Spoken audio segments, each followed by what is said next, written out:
my sneaker YouTube. It's your boy Nick Muff, and I said like before, back we here with some more bangers. Not much talking to do. Let's get straight into the reviews of this week's sneaker. Lego. Alright, first thing up, as those in the sneaker community I already know what these are be. These was a grail back in 2015 when they first released. And for me, still a holy grail. So talking about the Shadow Backboard Jordan 1. Compared to the 2015 pair, we have that Shadow Glass backboard effect on the box, on the top and around the sides. Off-white upper with the hints of black and orange to go around the shoe. White midsole with a orange outsole. We have the signature Wings logo Air Jordan on the back in black. Basketball rim with the Shattered Glass falling down on the insole of the shoe. Got your white Nike tab with Nike Air in orange on the tongue.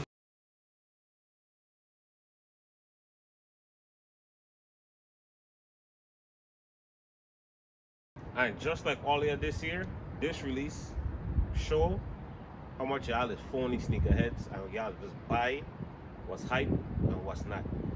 Because it's so crazy, when these came out 10 years ago in 2015, impossible to get. I didn't get my pair in 2015. This is my first pair.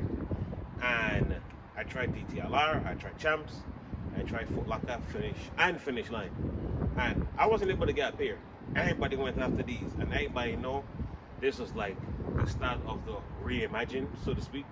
Because if you know, 2014, 2013, 2012, like Jordan brand quality was complete ass, booty cheeks. And the leather on the 2015 pair was clean, butter, soft.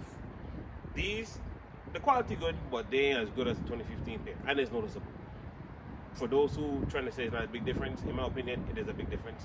You need to hold them side by side to realize the difference. You can see the difference separate without them being side to side. But to see how the hype was behind this shoe in 2015 and to see this sitting on shelves now, it's kind of crazy. And it's not the fact that it didn't sell out, it's how bad it did not sell out. Because I see a lot of shoes is sitting on the shelves, they're not selling out. And I think there's a couple contributing factors to that to check. But it just shows like what people that just try to buy things that's popular at the moment. Because for these to sit, Cement 4s to sit, Grade 5 to sit. These are shoes like when they released 10, 12 years ago, people was going nuts. I imagine then when those released, the quality was shit compared to what coming out now. And for them to sit on the shelves, it don't show like because it's not a hype shoe and social media ain't hype up the shoe, y'all ain't fucking want it. So at the end of the day, 10 years later, I was able to get my pair. I satisfied. I didn't pay crazy resale prices like people back in the day when people were paying $600-700 for a pair of Shadow Backboards. I know Jordan brand.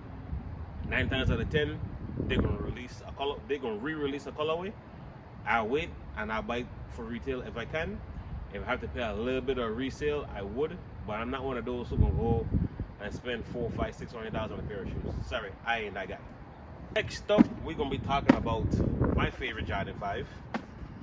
And I know everybody talk about metallic 5s, graves, you know, but to me, the Fire Red 5 stands on top of them all.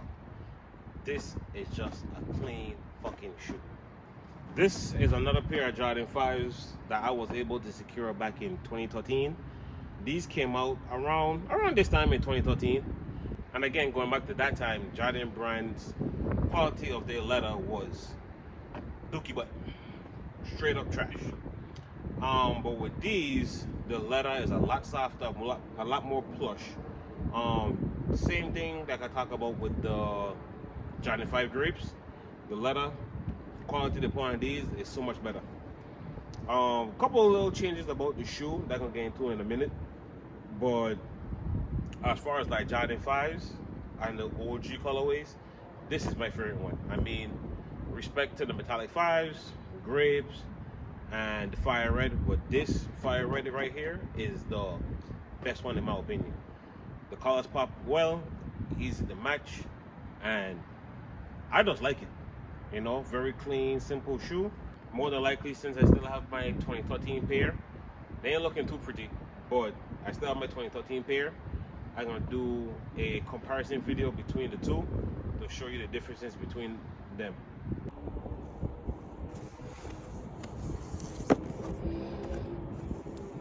On these, you have a classic all white upper with hints of red and black on the midsole, 23 on the back of the heel. On these, you have the black Nike Air on the back instead of the Jumpman logo like on the 2013 pair. On the inside of the tongue, upside down Air Jordan. Then you have the black tongue with the red Jumpman. Then we have the IC outsole with a black Jumpman, red Nike, and a red toe cap. One of the heats of this week's review. See from the front, Jordan awake, detail box on the side, and we have the Air Jordan 5 awake and the black and royal colorway. Now with these ain't my pair. Again, this is my homeboy pair. I wasn't lucky enough to get any in a size 12, but I much prefer this color compared to the pink. At first, I thought when I saw the pictures that the pink was going to be a cleaner color compared to the black and royal, but the way I see it in person with the stitching and the hints of royal around the shoe, this shit here clean.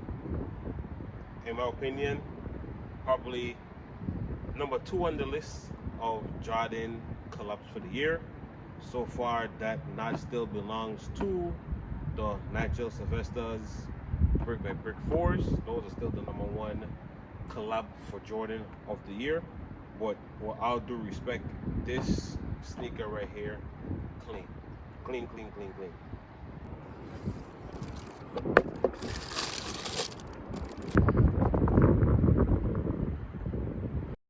Like the previous pair, the top of the box gonna have your Awake and Jumpman.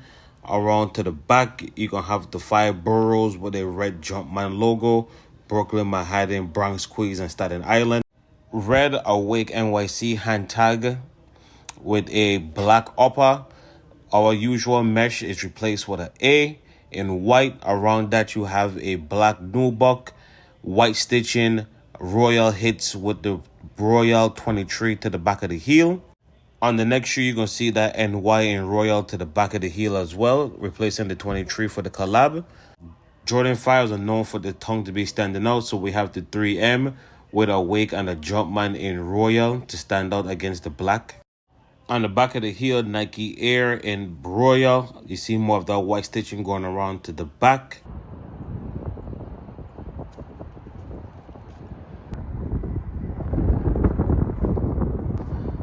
I-star bottoms with the hits of black and your Awake and Jumpman inside that icy part of the outsole. And to close out today's reviews, this is going to be a love-hate pickup.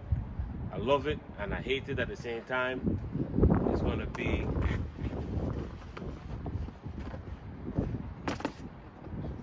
Jordan 5 Tokyos. Now, the reason why I have a love-hate relationship with this shoe is not because I dislike the colorway or anything like that.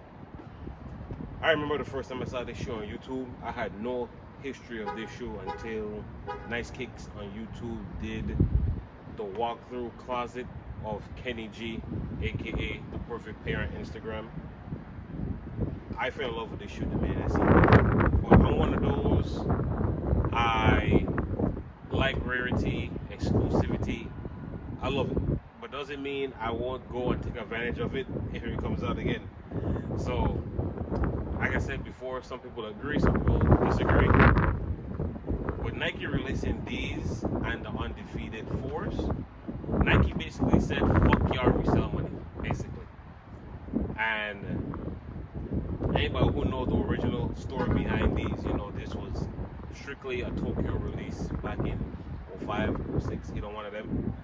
And to go even deeper, there's 2 different versions of the shoe, and one is rarer than the other, where you see the toe cap, which you're gonna see in some up close footage in a minute.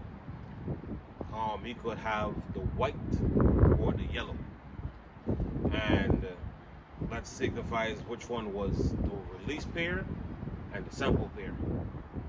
But nonetheless, I'm happy to have it. Much to say about these. If you know, you know. If you don't, then go do your homework for when these came out the first time and how rare this was before they re-released this specific colorway. And I ain't gonna lie, when I first heard the rumors at the beginning of the year that they were gonna bring back the Tokyo 5s, I really didn't believe it. And for them to actually drop the Tokyo 5s as a GR release in the US, insane work by Nike. Hating, I love it, but at the same time, I respect the game that Nike doing, because when it was sneaker resellers doing what they were doing, hiking up the shoe market as crazy as it was in the mid 2010s, I get it. Nike don't want y'all making all day money. I was able to get my pair. It's not the OG pair, but at the end of the day, it's still a pair of Tokyo 5s, and I'm happy with the pickup.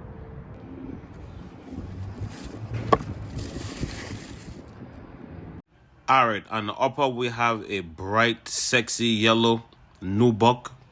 Again, that signature Jordan 5 tongue in 3M gray with a black Jumpman and black trimming. Clear lace locks with black laces attached with an extra set of white laces. You have your signature Tokyo 5 logo on the back, Air Jordan symbol in yellow on the tongue on the inside, black Jumpman on the heel, and we have that white and yellow and black midsole. Then you have more Tokyo 5 detail on the insole of the shoe as well.